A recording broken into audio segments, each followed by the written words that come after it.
Dear students, আজিৰ ক্লাছত আমি ক্লাছ 10ৰ জিঅ'গ্ৰাফি মানে ভূগোলৰ তৃতীয় লেসনটো চাম। তৃতীয় পাৰ্টটো যাৰ নামটো আছে পৃথিৱীৰ ভূগোল। ইয়াত আপোনালোকে মেইন পইণ্টছ মই আপোনাক কৈ দিওঁ। পৃথিৱীৰ সমূহ পৰিচয় থাকিব, মহাদেশ আৰু মহাসাগৰসমূহৰ বিতৰণ, তাৰপিছত মহাসাগৰসমূহৰ অৱস্থিতি আৰু বৈশিষ্ট্য, মহাদেশসমূহৰ অৱস্থিতি আৰু ভৌগোলিক বৈশিষ্ট্য, বিশ্ব উদ্যোগসমূহৰ ৰাজধানী আৰু মাটিকালি আৰু জনসংখ্যা। এইখিনি ইয়াতে আপোনালোকে এইখিনি লেসনত পঢ়িব পাৰিব। ঠিক আছে, লেসনটো ভালকে চাব, আপোনালোকে বহুত কিবা কিবি শিকিব পাৰিব ইয়াতে। অ'কে, তো ইয়াতে মই বেছি ইমান ডিছক্ৰিপশ্যন দিবলৈ নাযাওঁ। পৃথিৱীৰ সমূহ পৰিচয় ইয়াতে ফাৰ্ষ্ট আপোনালোকে পঢ়িব পাৰিব, মহাদেশ আৰু বিতৰণ। ইয়াতে চাওকচোন আপোনাৰ গোটেই আমাৰ যে পৃথিৱী আছে তাৰে মহাদেশ আৰু মহাসাগৰ যে আছে, এইটো চব ধুনীয়াকে দেখুৱাই দিছে। এই ব্লু থকাটো আপোনাৰ মহাসাগৰ বিলাক আছে না, এইটো প্ৰশান্ত মহাসাগৰ হয়নে। ইয়াতে আপোনাৰ মানে ভালকে চাব, এইবিলাক যেতিয়া আপুনি চাব বহুত ভাল লাগিব, গোটেইখিনি শিকিব পাৰিব ক'ত কি দেশ আছে নহয়, ক'ত কি সাগৰ আছে। তাৰপিছত আহিব মহাসাগৰসমূহৰ অৱস্থিতি আৰু বৈশিষ্ট্যসমূহ। এইটো চাওকচোন আপোনাৰ গোটেইখিনি দিয়া আছে। প্ৰশান্ত মহাসাগৰ আমি চবেই জানো এই চবতছে ডাঙৰ এইটো হয় আমাৰ প্ৰশান্ত মহাসাগৰ। ইয়াৰে আপোনাৰ মাটিকালি দিয়া আছে 165.2 হয়নে, আৰু মুঠ জলমণ্ডলটো কিমান আছে 45.8। অ'কে, নেক্সট আহি যাব আটলান্টিক মহাসাগৰ। তাৰপিছত ভাৰতটো আমাৰ তৃতীয় পইণ্টত আহিব। আৰু তাৰপিছত দক্ষিণ মহাসাগৰ, তাৰপিছত উত্তৰ মহাসাগৰ। অ'কে, চবৰে গোটেইখিনি দিয়া আছে, ভালকে তালিকাটো চাব। তাৰপিছত আপোনালোকে চাই লওক প্ৰশান্ত মহাসাগৰৰ বিষয়ে দিয়া আছে। অ'কে, তাৰপিছত আপোনাৰ আটলান্টিক মহাসাগৰৰ বিষয়ে দিয়া আছে। তাৰপিছত আপোনাৰ ইয়াতে ভাৰত মহাসাগৰ, আমাৰ যোনটো মহাসাগৰ সেইটোৰ বিষয়ে দিয়া আছে। তাৰপিছত আপোনাৰ দক্ষিণ মহাসাগৰ আৰু তাৰপিছত উত্তৰ মহাসাগৰ, চবৰ বিষয়ে ধুনীয়াকে দিয়া আছে, ভালকে চাব। মহাদেশসমূহ অৱস্থিতি আৰু ভৌগোলিক বৈশিষ্ট্য আছে।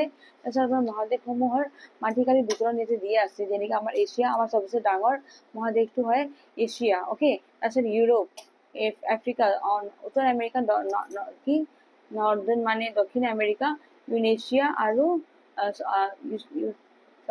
ইউৰেনিয়া মহাদেশ, আৰু তাৰপিছত আহি যাব এণ্টাৰ্কটিকা মহাদেশ। ঠিক আছে, এতিয়া আপোনাৰ এছিয়া মহাদেশৰ ওপৰত গোটেইখিনি দিয়া আছে, ক'ত মানে অৱস্থিত হয়। দ্ৰাঘিমাংশ গোটেইখিনি ধুনীয়াকে দিয়া আছে। ইউৰোপ মহাদেশ তাৰপিছত দিয়া আছে। তাৰপিছত আপোনাৰ আফ্ৰিকা মহাদেশ, উত্তৰ আমেৰিকা মহাদেশ নহয়, দক্ষিণ আমেৰিকা মহাদেশ, ওচেনিয়া মহাদেশ, চবৰে বিষয়ে ধুনীয়াকে দিয়া আছে। ভালকে চাব আপোনালোকে। তাৰপিছত বিশ্বৰ দেশসমূহ গোটেইখিনি দিয়া আছে ইয়াতে। আপোনাৰ ক'ত মানে কোনটো মানে দেশৰ নাম আছে, ইফালে ৰাজধানী আছে। ঠিক আছে, আৰু ইফালে আপোনাৰ জনসংখ্যা আছে। এইটোতো আপোনাৰ 2015 চনৰ অনুসৰি আছে তথ্যবিলাক।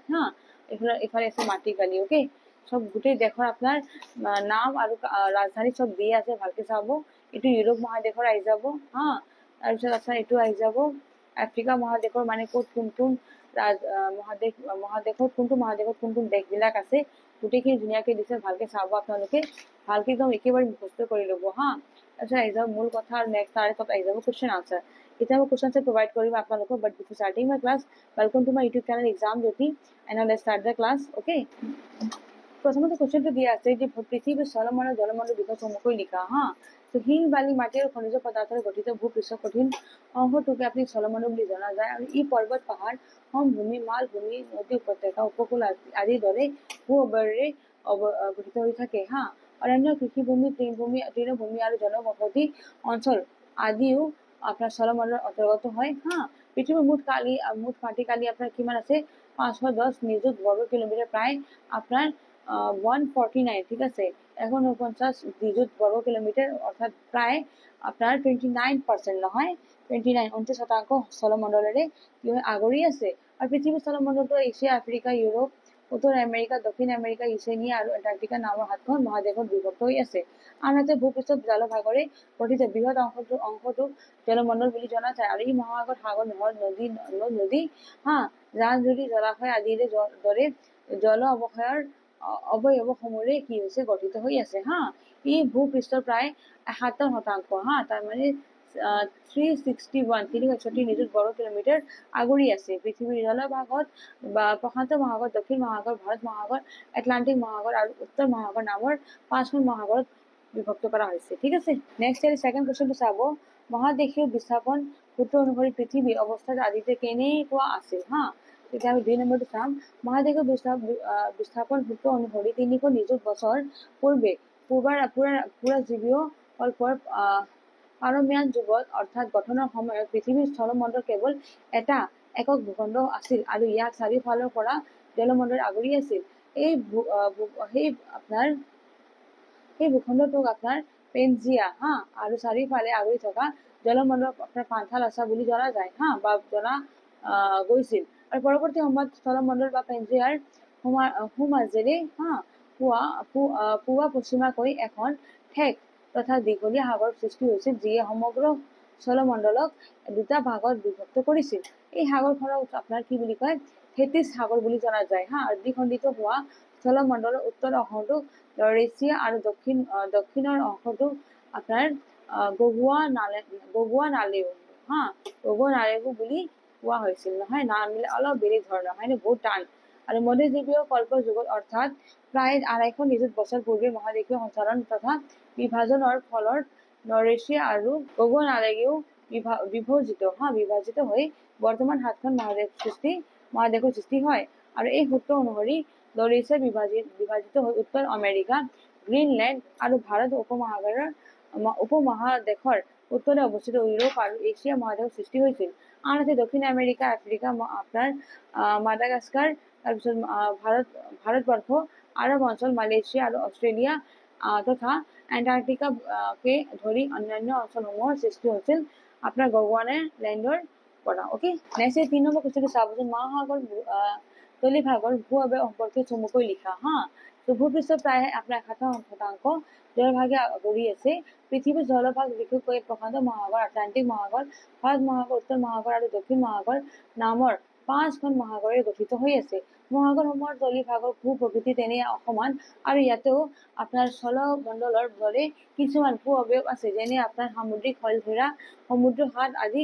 সমুদ্ৰতলিত থকা এনে কিছুমান অতি গুৰুত্বপূৰ্ণ অৱয়ব হৈছে যেনে আপোনাৰ মহীসোপানটো কি হ'ব, ভূখণ্ড বা উপকূল অঞ্চলৰ সৈতে সংযোজিত হৈ থকা সাগৰ মহাসাগৰ অগভীৰ অংশেৰে মহীসোপান বুলি কোৱা হয় আৰু ইয়াৰ গভীৰতা প্ৰায় 200 মিটাৰ পৰ্যন্ত হয়। নেক্সট আছে আপোনাৰ মহীঢাল মহীসোপানৰ পিছত আৰম্ভণি হোৱা মহাসাগৰ বুকুৰ যথেষ্ট গভীৰ অংশক মহীঢাল বুলি কোৱা হয়। আৰু এই অঞ্চলটো সাধাৰণতে মহাসাগৰ মাজভাগৰ দিশলৈ এঢলীয়া হৈ পৰে আৰু ইয়াৰ গভীৰতা প্ৰায় 2000 মিটাৰ পৰ্যন্ত হয় নেক্সট আছে গভীৰ সমুদ্ৰতলীয় প্ৰাণ দ্ৰোণী মহীঢালৰ আপোনাৰ পিছত মহাসাগৰ মাজৰ ভাগত অৱস্থিত ভূ-অৱয়বকে গভীৰ সমুদ্ৰতলীয় দ্ৰোণী বুলি কোৱা হয় আৰু ইয়াৰ গভীৰতা 4000 মিটাৰ পৰ্যন্ত হয়। নেক্সট আছে ঘন নম্বৰটো গভীৰ সামুদ্ৰিক খাদ মহাসাগৰ মাজভাগত প্ৰায় 8000 মিটাৰ পৰ্যন্ত গভীৰতা থকা গভীৰ খাদ থকা দেখা যায়। সকলোবোৰ সামুদ্ৰিক খাদৰ ভিতৰত প্ৰশান্ত মহাসাগৰৰ বুকুত থকা 11022 মিটাৰ গভীৰ মেৰিয়ানা বা চেলেঞ্জাৰ খাতেও হ'ল বিশ্বৰ সবাতোকৈ গভীৰতম খাদ। ঠিক আছে, আৰু এইবোৰ উপৰি সমুদ্ৰ পৃষ্ঠৰ পৰা বহু ওপৰলৈ সামুদ্ৰিক শৈলশিৰা কিছুমান ধূসৰিত হৈ ওলাই থকা দেখা যায়। ইয়াৰে ভিতৰত আপোনাৰ কিছুমান সাগৰ পৃষ্ঠৰ ওপৰত দ্বীপ হিচাপেও আবিৰ্ভাৱ হয়। অ'কে, নেক্সট আপোনাৰ 4 নম্বৰটো চাবচোন। মহাসাগৰ আৰু মহাদেশসমূহৰ বিতৰণ সম্পৰ্কে চমুকৈ লিখা পৃথিৱীৰ পৃষ্ঠৰ স্থলভাগেৰে গঠিত অংশটোক স্থলমণ্ডল বুলি কোৱা হয় কোৱাৰ বিপৰীতে আপোনাৰ জলভাগেৰে গঠিত অংশটোক জলমণ্ডল বুলি কোৱা হয়। ভৌগোলিকভাৱে আপোনাৰ স্থলমণ্ডলক আপোনাৰ 4টা বৃহৎ অংশ বা গোটত বিভক্ত কৰা হৈছে। ঠিক আছে, এইটো 4টা বুলি দিব দেই, এইটো 4টা 4টা। অ'কে, 4টা বৃহৎ অংশ বা গোটত বিভক্ত কৰা হৈছে। প্ৰথম অংশটো হ'ব এই অংশটো আপোনাৰ এছিয়া, আফ্ৰিকা আৰু ইউৰোপ মহাদেশত গঠিত হয় দ্বিতীয় অংশত থাকিব, এই অংশটোত আপোনাৰ উত্তৰ আমেৰিকা আৰু দক্ষিণ আমেৰিকা গঠিত হয়। তৃতীয় অংশত আপোনাৰ অষ্ট্ৰেলিয়া আৰু সীমাৱৰ্তী দ্বীপসমূহ লগ লাগি গঠিত হয়। চতুৰ্থ অংশত আপোনাৰ থাকিব কোনোমতে 2 স্থায়ী জনবসতি থকা এণ্টাৰ্কটিকা মহাদেশৰ গঠিত হয়। ঠিক আছে, সেনেকে 4টা ভাগত ভাগ কৰা হৈছে ভৌগোলিকভাৱে। আৰু আনহাতে পৃথিৱীৰ জলমণ্ডলৰ পৰস্পৰৰ সৈতে সংযোগ কৰা আপোনাৰ 500 মহাসাগৰত ভাগ কৰা হৈছে। ঠিক আছে, এইটো 500 মানে কি, এইটো 5টা হ'ব 5টা মহাসাগৰত ভাগ কৰা হৈছে। প্ৰথমতে হ'ব আমাৰ প্ৰশান্ত মহাসাগৰ। ই হৈছে দুটা বেলেগ বেলেগ হ'ব। ই হৈছে বিশ্বৰ আপোনাৰ সৰ্ববৃহৎ মহাসাগৰ, তোমাৰ চবতছে ডাঙৰ মহাসাগৰটো হ'ব আপোনাৰ প্ৰশান্ত মহাসাগৰ পেচিফিক অচিয়ান। এই মহাসাগৰখন পশ্চিমে এছিয়া, পূবে উত্তৰ আমেৰিকা আৰু দক্ষিণে আমেৰিকা মহাদেশৰ মাজত অৱস্থিত হয়। ঠিক আছে, আটলান্টিক মহাসাগৰটো চাওঁ। ই হৈছে আপোনাৰ বিশ্বৰ দ্বিতীয় বৃহৎ মহাসাগৰ আটলান্টিক।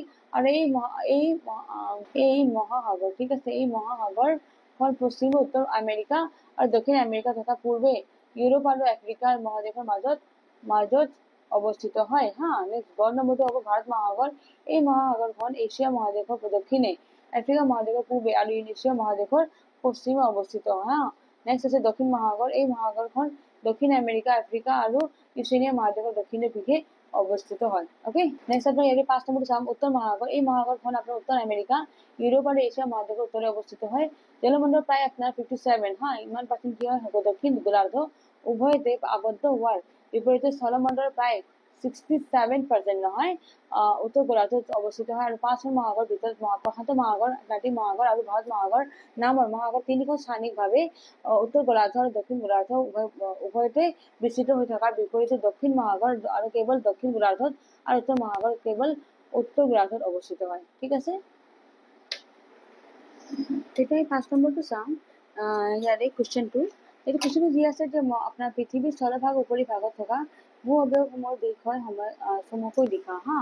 ত' ভূপৃষ্ঠৰ প্ৰায় আপোনাৰ 29% কি হয় স্থলমণ্ডলেৰে গঠিত হয়। স্থলমণ্ডলৰ ভূ প্ৰকৃতি অসমান ধৰণৰ আৰু ই পাহাৰ পৰ্বত মালভূমি সমভূমি উপকূলীয় অঞ্চল নদী উপত্যকা আদিৰে গঠিত হয়। পৃথিৱীৰ স্থলভাগৰ ভূ অৱয়ব স্থানভেদে ভিন্ন হোৱা বাবে হা ভিন্ন হোৱাৰ বাবে ঠিক আছে ভিন্ন হোৱাৰ বাবে মহাদেশসমূহৰ সকলোতে ভূ প্ৰকৃতি একে ধৰণৰ নহয়। ঠিক আছে, আৰু এক নিৰ্দিষ্ট স্থানৰ অৱয়ৱৰ প্ৰশস্ত সাপেক্ষে ভূ প্ৰকৃতিৰ তাৰতম্য ঘটে না। বস্তুটো ওপৰ নিচে মানে তাৰতম্য ঘটে মানে কি অসমান হা, সমান নাথাকে একে চব জেগাত হ'ব সেনেকুৱা নহয়, তাৰতম্য মানে ডিফাৰেঞ্চ আহি যায়।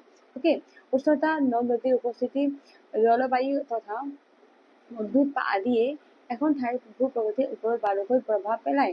আৰু প্ৰায়বোৰ মহাদেশতে কেইবাটাও আপোনাৰ শস্য পৰ্বতমালা বিস্তৃতি হৈ আছে। উদাহৰণস্বৰূপে আপোনাৰ এছিয়া মহাদেশত আপোনাৰ অৱস্থিত হিমালয় পৰ্বতমালা 848 মিটাৰ ওখ এভাৰেষ্ট শৃংগ হৈছে আপোনাৰ বিশ্বৰ সবাতোকৈ ওখ শৃংগ নহয়, চবতছে ওপৰত আছে আমাৰ এভাৰেষ্ট নহয়, যাৰ দৈৰ্ঘ্য কিমান আছে ওখটো 8848 হা মিটাৰ। আৰু আনহাতে এছিয়া মহাদেশৰ বিশ্বৰ উচ্চতম মালভূমি আপোনাৰ পামিৰ মালভূমিৰ লগতে বহুতো শস্য মালভূমি থকা পৰিলক্ষিত কৰা হয়। আৰু তদুপৰি নদী উপত্যকাবোৰো ভূপৃষ্ঠ এক অতি গুৰুত্বপূৰ্ণ ভূ অৱয়ব হয়। আৰু সমগ্ৰ মহাদেশবোৰ মাজেৰে বৃহৎ সমভূমিসমূহ বিস্তৃত হৈ থকাৰ বিপৰীতে সীমান্ত অঞ্চলৰ উপকূলীয় সমভূমিসমূহ উপস্থিতিয়ে মহাদেশসমূহৰ ভূ অৱয়ব অসমান কৰি ৰাখিছে। অ'কে, নেক্সট এটা কুৱেশ্যন নম্বৰ 6 টো চাম। এছিয়া মহাদেশৰ প্ৰাকৃতিক বৈশিষ্ট্য চমুকৈ আলোচনা কৰা হা। চ' এফালে সৰ্বোচ্চ পৰ্বতমালাৰ মালভূমিৰ অৱস্থিতি আৰু আনফালে নদী উপত্যকা নিম্নভূমি আৰু সমভূমিৰ উপস্থিতিৰে এছিয়া মহাদেশৰ ভূ প্ৰকৃতি যথেষ্ট তাৰতম্যতাপূৰ্ণ হয়। বহুতো দ্বীপ আৰু মৰুভূমি ইয়াত বিৰাজমান হৈ আছে। যেনেকে প্ৰথমতে আহি যাব পৰ্বতমালা। এছিয়া মহাদেশৰ মধ্যাংশটো কেইবাটাও গুৰুত্বপূৰ্ণ পৰ্বতমালাৰে গঠিত হয় হা। এছিয়া মহাদেশৰ উত্তৰৰ পৰা দক্ষিণলৈ থকা ইউৰোপ পৰ্বতমালাই মহাদেশখনৰ পশ্চিম সীমাটো গঠন কৰিছে। দ্বিতীয়টো মহাদেশখনৰ পূৰ্বৰ পৰা পশ্চিমলৈ বিভিন্ন শাখা পৰ্বতৰে হিমালয় পৰ্বতমালা বিস্তৃত হৈ আছে। বিশ্বৰ সৰ্বোচ্চ শৃংগ আপোনাৰ এভাৰেষ্ট ইয়াতে অৱস্থিত হৈ আছে হা। পৃথিৱীৰ দ্বিতীয় বৃহৎ শৃংগ আপোনাৰ গডউইন অষ্টিন নাইবা এইটো বেলেগকে দিব হা। গডউইন অষ্টিন বা আপোনাৰ কেটু বুলি কোৱা যায়। এছিয়া মহাদেশৰ কাৰাকোৰাম পৰ্বতমালাত অৱস্থিত হয়। আৰু অন্যান্য পৰ্বতমালা হৈছে আপোনাৰ কুনলুন পৰ্বতমালা নহয়, টিয়েনছান পৰ্বতমালা। তাৰপিছত নেক্সট আছে আপোনাৰ আলটাই আৰু আৰাৱলী পৰ্বতমালা। ঠিক আছে, এইবিলাক হৈছে আমাৰ নাম হৈছে পৰ্বতমালাৰ। ঠিক আছে, নেক্সট আপোনাৰ মালভূমিটো আহি যাব। বিশ্বৰ উচ্চতম মালভূমি আপোনাৰ পামিৰ মালভূমি এছিয়া মহাদেশত অৱস্থিত হয়। আৰু এছিয়া মহাদেশত অৱস্থিত অন্যান্য গুৰুত্বপূৰ্ণ মালভূমি কেইটা হৈছে আপোনাৰ তিব্বত মালভূমি, চাইবেৰিয়া মালভূমি, মংগোলীয় মালভূমি, দাক্ষিণাত্য মালভূমি, আৰব মালভূমি আৰু ইৰাণ মালভূমি। অ'কে, নেক্সট গ নম্বৰটো চাবচোন। এছিয়া মহাদেশৰ বিভিন্ন পৰ্বতীয় সমীপ অঞ্চলৰ পৰা কেইবাটাও বৃহৎ নদীৰ উৎপত্তি হৈ সাগৰ মহাসাগৰলৈ বৈ গৈছে। আৰু এনেদৰে বৈ যাওঁতে উত্তৰ পূৰ্ব আৰু দক্ষিণ দিশত বৃহৎ সাৰুৱা সমভূমি আৰু বদ্বীপ গঠন কৰিছে। আৰু মহাদেশখনৰ দক্ষিণ মধ্য অংশত সিন্ধু, গংগা আৰু ব্ৰহ্মপুত্ৰ আদি প্ৰধান নদী বৈ থকাৰ বিপৰীতে উত্তৰ অংশত য়েনিচি আৰু লেনা নদী বৈ গৈছে হা। আনহাতে আপোনাৰ পূব অংশৰ মামুৰ হুৱাংহো নহয়, য়াংজে কিয়াং, ছিকিয়াং আদি প্ৰধান নৈ বৈ গৈছে আৰু দক্ষিণ তথা দক্ষিণ পূব অংশত আপোনাৰ নৰ্মদা, তাপ্তি, মহানদী, গোদাবৰী, কৃষ্ণা, কাবেৰী, বৰাক, মেনাব, ইৰাৱতী, মেকং আদি নৈ বৈ গৈছে হা। এই নদীসমূহে নিজৰ নদী অৱবাহিকা সমূহেৰে অঞ্চলটো যথেষ্ট সাৰুৱা হা আৰু জনবসতি পূৰ্ণ কৰি তোলাৰ লগতে অঞ্চলটোৰ ব্যৱসায় বাণিজ্যৰ শ্ৰীবৃদ্ধিৰ অৰিহণা যোগাইছে। ঠিক আছে, আমাৰ নদী থাকিলেই তাতে আপোনাৰ জনবসতি গঠন হ'ব, আদাৰৱাইজ মাটিৰ সাৰুৱা নহ'ব আৰু মানুহবিলাকো নাথাকিব তাতে হা। নেক্সট আছে সমভূমি। সকলোবোৰ প্ৰধান নদীয়ে বৃহৎ সাৰুৱা সমভূমি আৰু ব-দ্বীপ গঠন কৰিছে। নেক্সট আছে হ্ৰদ। এছিয়া মহাদেশত সৰু বৰ বহুতো হ্ৰদ আছে আৰু ইয়াৰ ভিতৰত আছে গুৰুত্বপূৰ্ণ হ্ৰদসমূহ হৈছে আপোনাৰ বলখাছ, বৈকাল, চিল্কা, চম্বৰ, ডাল, পুলিকট, কল্লেৰু, লোকটাক নহয় আদি। অ'কে, নেক্সট আপুনি প্ৰথম মৰুভূমি চাব। এছিয়া মহাদেশত থৰ আৰু আৰব মৰুভূমিৰ দৰে উষ্ণ মৰুভূমিৰ লগতে গোবি মৰুভূমিৰ দৰে শীতল মৰুভূমি আছে হা। গতিকে এইটো হ'ল উষ্ণ আৰু শীতল মৰুভূমি হা। নেক্সট আপোনাৰ দ্বীপবোৰ চাম। প্ৰশান্ত মহাসাগৰ প্ৰায়বোৰ দ্বীপে এছিয়া মহাদেশৰ অন্তৰ্গত হয় আৰু এই দ্বীপসমূহ হৈছে আপোনাৰ Japan, Taiwan, Philippine, Java, Sumatra আৰু বৰ্নিঅ' আদি হা। আন্দামান নিকোবৰ, শ্ৰীলংকা, লক্ষদ্বীপ, মালদ্বীপ, বাহৰেইন আদিৰ দৰে ভাৰত মহাসাগৰ দ্বীপৰ সমূহ এছিয়া মহাদেশৰ অন্তৰ্গত হয়। অ'কে, নেক্সট কাৰণ দেখুৱাব দিছে। প্ৰথমতে আছে আপোনাৰ পৃথিৱীৰ মুঠ জনসংখ্যা প্ৰায় আপোনাৰ 90% উত্তৰ গোলাৰ্ধত খাই আছে। কিয় হা? চ' দেখা যায় যে পৃথিৱীৰ জলমণ্ডলৰ প্ৰায় আপোনাৰ 57% হা জলভাগ দক্ষিণ গোলাৰ্ধত আবদ্ধ থকাৰ বিপৰীতে হা মুঠ জলমণ্ডলৰ প্ৰায় 67% কি হৈছে উত্তৰ গোলাৰ্ধত অৱস্থিত হয়। অৰ্থাৎ দেখা যায় যে দক্ষিণ গোলাৰ্ধৰ তুলনাত উত্তৰ গোলাৰ্ধত ভূমি বা আপোনাৰ ভূখণ্ডৰ উপস্থিতি যথেষ্ট পৰিমাণে বেছি হয় হা। সেয়েহে এই অঞ্চলটোৰ আপোনাৰ জনসংখ্যাটো দক্ষিণ গোলাৰ্ধতকৈ বেছি, য'ত কেৱল মাত্ৰ 33% স্থলভাগ আছে। জনবসতিহীন আপোনাৰ এণ্টাৰ্কটিকা মহাদেশৰ বৃহৎ অংশ ইয়াৰ অন্তৰ্ভুক্ত হয়। দ্বিতীয়তে আপোনাৰ উত্তৰ গোলাৰ্ধ ইয়াৰ উত্তৰ জলবায়ুৰ লগতে জীৱন ধাৰণ তথা মানৱ কাৰ্যকলাপৰ হকে প্ৰয়োজন হোৱা অনুকূল ভৌগোলিক অৱস্থাৰ বাবে পৰিচিত হা। আৰু ইয়াৰ বিশাল সমভূমি অঞ্চল আপোনাৰ অসংখ্য নদ-নদী, চহকী প্ৰাকৃতিক সম্পদ আদি ইয়াৰ জনসংখ্যাৰ গাঁথনি বৃদ্ধি কৰিছে। সেয়েহে পৃথিৱীৰ মুঠ জনসংখ্যাৰ প্ৰায় 90% হা অধিক মানে 90%তকৈ অধিক লোক উত্তৰ গোলাৰ্ধত থুপ খাই আছে। মানে গতিকে তাতকৈ বেছি মানে উত্তৰ গোলাৰ্ধত বেছিকে মানুহবিলাকে জনবসতিটো গঠন কৰিছে। অ'কে, নেক্সট আপোনাৰ খ নম্বৰটো আছে। ইয়াৰে কাৰণ দেখুৱাব দিছে যে এণ্টাৰ্কটিকা মহাদেশত মানুহৰ স্থায়ী বসতি নাই কিয়? মানে এণ্টাৰ্কটিকাৰ ফালে মানুহবিলাকৰ বসতি নাই, মানে নাথাকে, বাস নকৰে। কিয়? কাৰণ কি? এণ্টাৰ্কটিকা মহাদেশৰ স্থায়ী জনবসতিৰ সংখ্যা তেনে নগণ্য। এনে হোৱাৰ কাৰণ হ'ল আপোনাৰ তাত থকা অতি শীতল জলবায়ুৰ উপস্থিতি। সেইটো বহুত ঠাণ্ডা হয়, পুৰা বৰফেৰে থাকে হা জাগাটো এণ্টাৰ্কটিকা। বছৰটো প্ৰায় সময়তে সমগ্ৰ অঞ্চলটো বৰফাবৃত হৈ থাকে আৰু যিটোৱে তাত জীৱন ধাৰণ প্ৰণালীটো অতি কষ্টকৰ কৰি তোলে। দ্বিতীয়তে এনে ধৰণৰ বতৰ বা জলবায়ু উপস্থিতি মানৱ জীৱন যাপনৰ বাবে প্ৰয়োজনীয় ক্ৰিয়াকলাপ যেনে কৃষিকাৰ্য, উদ্যোগ, ব্যৱসায় বাণিজ্য আদি সম্ভৱ নহয়। আৰু সেই এণ্টাৰ্কটিকা অঞ্চলত মানুহৰ স্থায়ী বসতি নাই। যিহেতু তাতে আপোনাৰ খেতি কৰিব নোৱাৰে, থাকিব নোৱাৰে, খাব নোৱাৰে, গতিকে তাত থাকি কি লাভ? গতিকে সেইকাৰণে তাতে কোনো নাথাকে। অ'কে, এতিয়া আমি ইয়াৰে 8 নম্বৰ কুৱেশ্যনটো চাম। প্ৰথমটো আছে এছিয়া আৰু ইউৰোপ মহাদেশৰ মাজত থকা প্ৰাকৃতিক সীমা কিহে মানে সৃষ্টি কৰিছে? এইটো চমু উত্তৰ আছে, গতিকে এইবাৰ আমি উত্তৰবিলাক সৰু সৰুকে পাম হা। ইউৰাল পৰ্বতমালা আৰু ইউৰাল নদীয়ে এছিয়া আৰু ইউৰোপ মহাদেশৰ মাজত প্ৰাকৃতিক সীমা সৃষ্টি কৰিছে। ঠিক আছে, নেক্সট এতিয়া আপোনাৰ 2 নম্বৰটো আছে। খটো পৃথিৱীৰ দীৰ্ঘতম পৰ্বতমালা কোনটো আৰু ক'ত অৱস্থিত হয়? ত' পৃথিৱীৰ দীৰ্ঘতম পৰ্বতমালাৰ নাম হৈছে আপোনাৰ এণ্ডিছ পৰ্বতমালা আৰু এই পৰ্বতমালা দক্ষিণ আমেৰিকা মহাদেশৰ পশ্চিমাংশত অৱস্থিত হয় হা।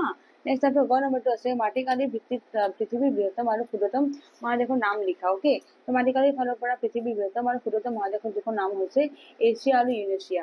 এছিয়াটো চবতছে ডাঙৰ আৰু ইউৰেছিয়াটো চবতছে সৰু। অ'কে, নেক্সট আছে আপোনাৰ পৃথিৱীৰ কোন দুখন মহাদেশলৈ বিস্তৃত হৈ আছে? চ' পৃথিৱীৰ দুখন মহাদেশত বিস্তৃত হৈ থকা দেশখন হৈছে আপোনাৰ ৰাছিয়া।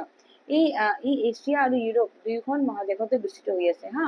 ৰাছিয়াটো দুটা আপোনাৰ কি বুলি কয় মহাদেশত আছে, এটা এছিয়াত পৰে ৰাছিয়াটো আৰু এটা ইউৰোপত পৰে। ঠিক আছে, নেক্সট আপোনাৰ 9 নম্বৰটো আছে মাটিকালিৰ ভিত্তিত পৃথিৱীৰ বৃহত্তম আৰু ক্ষুদ্ৰতম দেশৰ নাম লিখা। অ'কে, চ' মাটিকালিৰ ফালৰ পৰা পৃথিৱীৰ বৃহত্তম আৰু ক্ষুদ্ৰতম দেশ দুখনৰ নাম হৈছে ৰাছিয়া আৰু ভেটিকান চিটি।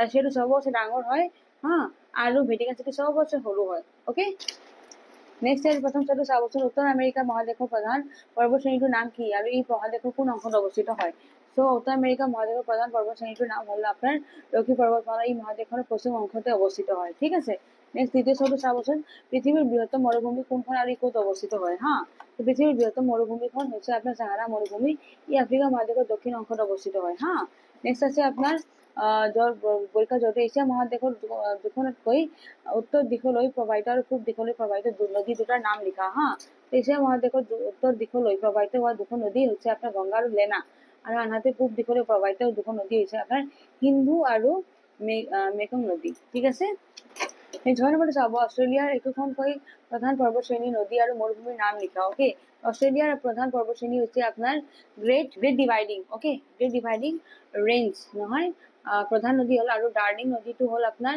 আৰু ইয়াৰ প্ৰধান মৰুভূমি হ'ল আপোনাৰ গ্ৰেট ভিক্টোৰিয়া মৰুভূমি ঠিক আছে গ্ৰেট ভিক্টোৰিয়া মৰুভূমি হা নেক্সট আছে আপোনাৰ ইউৰোপ মহাদেশৰ অন্তৰ্গত তথা ভূমধ্য সাগৰীয় অঞ্চলত অৱস্থিত তিনিখন দেশৰ নাম লিখা ইউৰোপ মহাদেশৰ অন্তৰ্গত তথা ভূমধ্য সাগৰীয় অঞ্চলত অৱস্থিত তিনিখন দেশখন হৈছে ইটালী ফ্ৰান্স আৰু গ্ৰীচ ওকে নেক্সট এতিয়া আমাক চমুকৈ লিখিব দিছে পেনজিয়া হা তো পেনজিয়া হৈছে পৃথিৱীৰ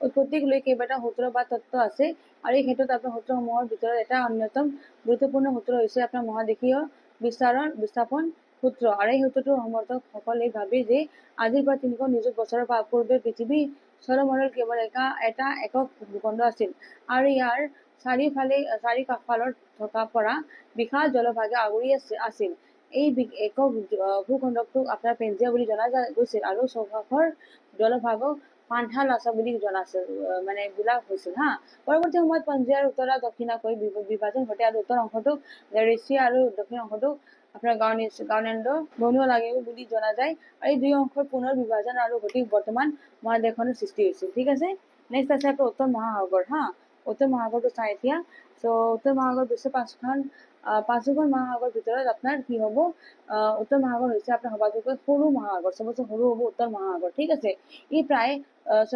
14 নিযুত বৰ্গ কিলোমিটাৰ আগুৰি আছে আৰু ই উত্তৰ ময়ুৰ চাৰিওফালে বিস্তৃত হৈ থকা বাবে ইয়াৰ আকাৰ ঘূৰণীয়া হয় তদুপৰি ইয়াক এছিয়া ইউৰোপ আৰু উত্তৰ আমেৰিকা মহাদেশখন আগুৰি আছে ইয়াৰ গড় গভীৰতা হ'ল প্ৰায় আপোনাৰ 3500 মিটাৰ উত্তৰ মেৰু চাৰিওফালে বিস্তৃত হোৱাৰ বাবে বছৰটোৰ বেছিভাগ সময় ই ডাঠ বৰফেৰে ঢাক খাই থাকে ঠিক আছে এইটো হৈছে আমাৰ উত্তৰ মহাসাগৰ কিন্তু চবতছে সৰু মহাসাগৰ আছে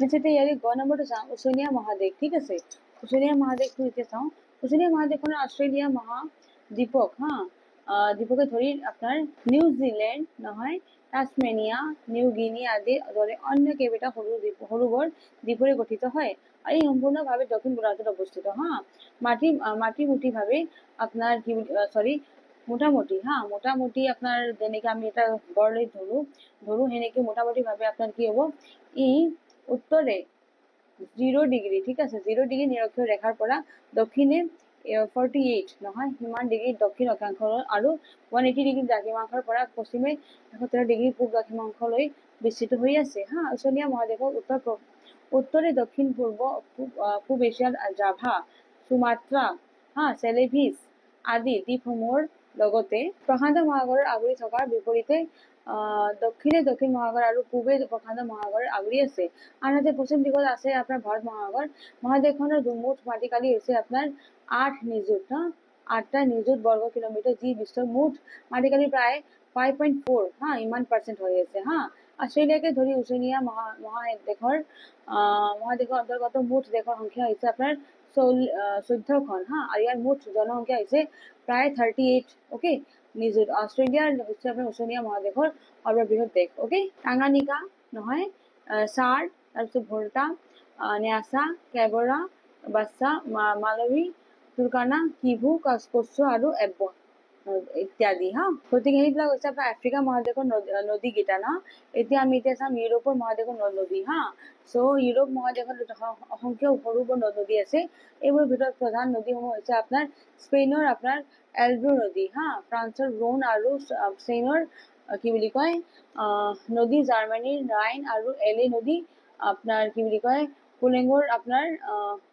উডাৰ আৰু পিস্তুলা হা অষ্ট্ৰিয়াৰ আপোনাৰ থাকিব হাংগেৰী আৰু ৰোমানিয়াৰ আপোনাৰ ডাইনুব নহয় বেলাৰুছ তাৰপিছত আৰু কি বুলি কয় ইউক্ৰেইনৰ থাকিব নিপাৰ নহয় ইটালীৰ পো হা আৰু গ্ৰেট ব্ৰিটেইনৰ থাকিব থেমছ হা তাৰপিছত ৰাছিয়াৰ ডন ভলপা আৰু ইউৰল ঠিক আছে আদি ইত্যাদি মানে সেইবিলাক হৈছে ইউৰোপ ফালৰ নদীবিলাক হা নেক্সট আহি যাব আপোনাৰ দ্বিতীয় চটো আলেপচিয়ান গুচ্ছভূমি অঞ্চল ওকে তো আমেৰিকা যুক্তৰাষ্ট্ৰৰ পূব অংশত আপোনাৰ আটলান্টিক মহাসাগৰ সমান্তৰালভাৱে হা অৱস্থিত উচ্চভূমি অঞ্চলক আপোনাৰ আপলেচিয়ান উচ্চভূমি অঞ্চল বুলি জনা যায় আৰু ই উত্তৰে নিউফাউণ্ডলেণ্ডৰ পৰা দক্ষিণে আপোনাৰ ফ্লৰিডাৰ লৈকে বিস্তৃত হৈ আছে হা ফ্লৰিডালৈকে বিস্তৃত হৈ আছে আৰু এই উচ্চভূমি অঞ্চল গতিকৈ ওখৰা মুখৰা যিহেতু ই বিভিন্ন পৰ্বত পাহাৰ ঠেক উপত্যকা তথা ভগ্ন মালভূমিৰে গঠিত হৈ আছে আৰু এই অঞ্চলৰ পূবে এলিঘেনি নহয় এলিঘেনি পৰ্বতশ্ৰেণী আৰু দক্ষিণে বুৰিজ পৰ্বতশ্ৰেণী আছে আৰু এই অঞ্চলৰ নদীসমূহ হৈছে আপোনাৰ উহিও নহয় টেনেচি হাউচন ইত্যাদি ঠিক আছে নেক্সট আপোনাৰ আহিব চমুকৈ লাষ্ট আছে উত্তৰ আমেৰিকা মহাদেশ হৃদসমূহ হা উত্তৰ আমেৰিকা এতিয়া নদীবিলাক চাব দিছে তো সমগ্ৰ বিশ্বৰ ভিতৰত উত্তৰ আমেৰিকা মহাদেশত হা হ্ৰদৰ সংখ্যা সৰ্বাধিক চবচে বেছি আপোনাৰ উত্তৰ আমেৰিকাতে মানে নদীৰ সংখ্যা বেছি আছে হা উত্তৰ আমেৰিকাৰ হ্ৰদসমূহৰ ভিতৰত সৰ্ববৃহৎ হ্ৰদটো হৈছে আপোনাৰ ডটাইৰ গ্ৰেট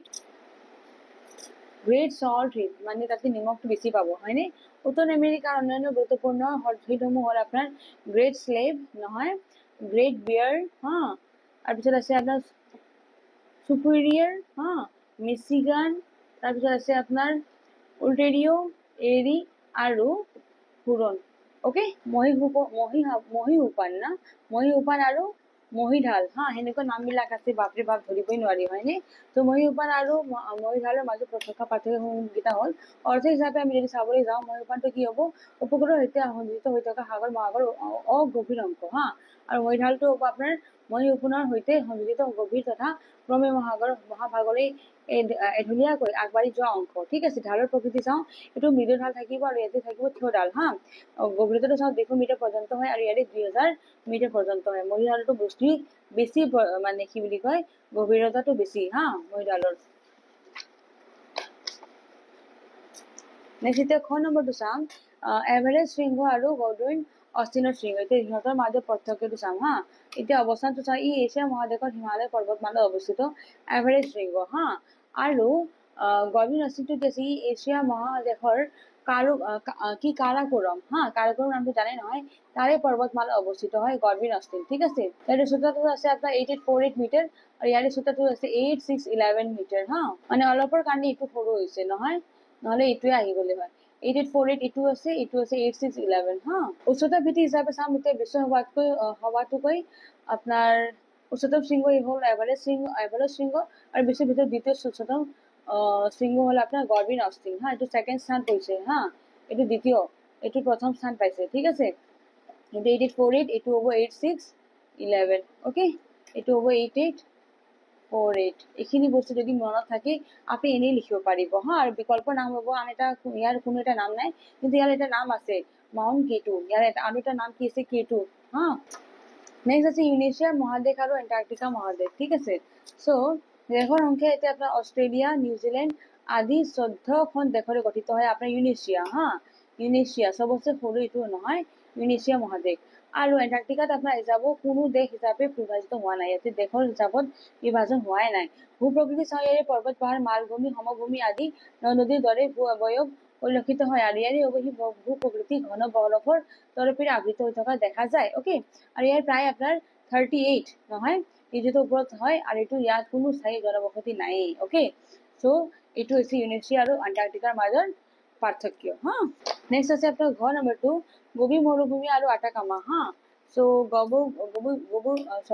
গোবি মৰুভূমি যে আছে এছিয়াৰ মহাদেশত অৱস্থিত হয় এছিয়াত পৰে হা আৰু আটাকামা যে মৰুভূমি আছে এইটো দক্ষিণ আমেৰিকাৰ মহাদেশত পৰে অৱস্থিত হয় ওকে আৰু এইখন হ'ল শীতল মৰুভূমি এই যে গোবিটো যে আছে গোবিটো সব হচ্ছে ঠাণ্ডা ওকে আৰু এখন উষ্ণ মৰুভূমি আটাকামাটো এইটো গৰম থাকে হা মৰুভূমিটো কিন্তু ঠাণ্ডাটো হ'ব গোবি মৰুভূমি যোনটো মানে এছিয়াতে মানে অৱস্থিত হয় ওকে এতিয়া আমি পাৰ্থক্য লিখা হৈছে এতিয়া আমি শুদ্ধটো বাছি দিম পৃথিৱীৰ দ্বিতীয় বৃহত্তম মহাসাগৰ কোনখন হয় এইটো হ'ব এটলান্টিক এটলান্টিক আমাৰ দ্বিতীয় পৰে প্ৰথমটো পৰিব প্ৰশান্ত হা পেচিফিক তাৰপিছত এটলান্টিক হয় সেকেন্ড স্থান পাইছে কোনে এটলান্টিক ঠিক আছে নেক্সট আছে পৃথিৱীৰ ক্ষুদ্ৰতম মহাদেশ কোনখন হয় এইটো হ'ব ইউৰেচিয়া অলপ আগতে কৈছিলো ইউৰেচিয়াটো চবতছে সৰু হয় হা চবতছে ডাঙৰটো কোনটো হয় আমাৰ সেইটো হ'ব এছিয়া চবতছে সৰু কোনটো হ'ব ইউৰেচিয়া হা আৰু নেক্সট আপোনাৰ ফকলেণ্ড দ্বীপটো আপোনাৰ কোন মহাসাগৰত অৱস্থিত হয় এইটো হ'ব এটলান্টিকত আপোনাৰ কোনটো পৰে ফকলেণ্ড দ্বীপ হা তাৰপিছত আহিছে আপোনাৰ নেক্সট কুৱেশ্যন এছিয়া আৰু আফ্ৰিকাৰ মহাদেশত কোন কোন সাগৰে পৃথক কৰিছে এইটো হ'ব লোহিত সাগৰ হা লোহিত সাগৰে কি কৰিছে এছিয়া আৰু আফ্ৰিকা মহাদেশক পৃথক কৰিছে ঠিক আছে নেক্সট আছে এছিয়া আৰু ইউৰোপ মহাদেশক প্ৰাকৃতিকভাৱে কৈছে কিহে পৃথক কৰিছে এছিয়া আৰু ইউৰোপক এতিয়া কোনে পৃথক কৰিছে এইটো হ'ব ইউৰাল পৰ্বতমালা কোনে কৰিছে ইউৰাল পৰ্বতমালা হা ইউৰাল পৰ্বতে মানে কি বুলি কয় পাহাৰে কি কৰিছে এছিয়া আৰু ইউৰোপক পৃথক কৰিছে ঠিক আছে আৰু এছিয়া আৰু আফ্ৰিকা কোনে কৰিছে লোহিত সাগৰে কৰিছে ঠিক আছে নেক্সট আপোনাৰ কোৱেশ্চনটো আছে আপোনাৰ ইকুৱেড নহয় ইকুৱেডৰ কোনখন মহাদেশত অৱস্থিত হয় এইটো হ'ব দক্ষিণ আমেৰিকাত হা দক্ষিণ আমেৰিকাত আপোনাৰ কি আছে ইকুৱেডৰ ইকুৱেডটো যে আছে আপোনাৰ দক্ষিণ আমেৰিকাত পৰে ঠিক আছে আৰু আমাৰ ভিডিঅ লাষ্ট কোৱেশ্চন থাকিব যে ব্ৰাজিলৰ ৰাজধানী কি সেইটো হ'ব ব্ৰাছিলিয়া ওকে ব্ৰাজিল যে আছে ইয়াৰে ৰাজধানী হ'ব ব্ৰাছিলিয়া ওকে এইটো মোৰ ভিডিঅ লাষ্ট কোৱেশ্চন আছে ইয়াতে মই ফিনিশ কৰিলো যদি ভিডিঅটো ভাল পাইছে লাইক বাটন প্ৰেছ কৰিব প্লিজ সাবস্ক্ৰাইব কৰা মোৰ চেনেলটো এতিয়ালৈকে please subscribe my channel okay thanks for watching Jai Hind